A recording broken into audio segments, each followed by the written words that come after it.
Hello everyone, I'm Violin Leung sir. I hope you can read note faster after this video. Are you ready? Let's go.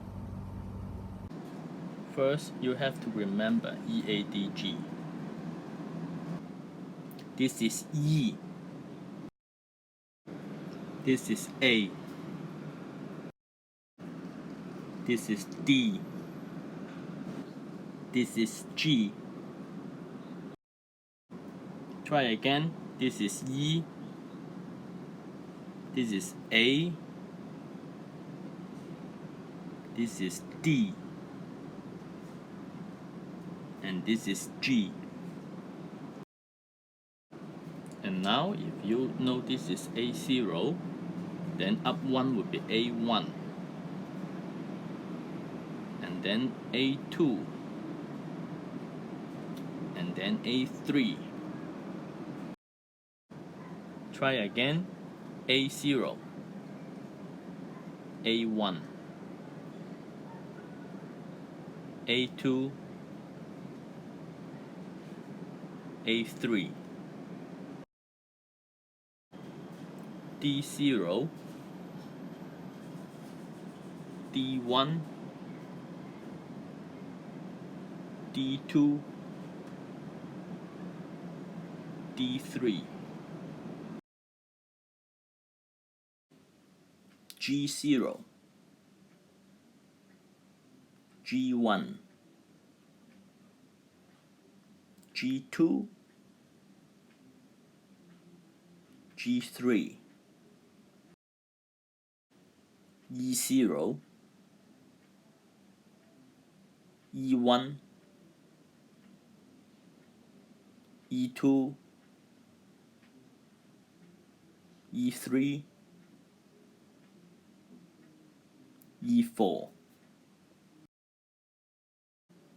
And now on your own to see how many notes you got it right.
So, how many notes you got it right?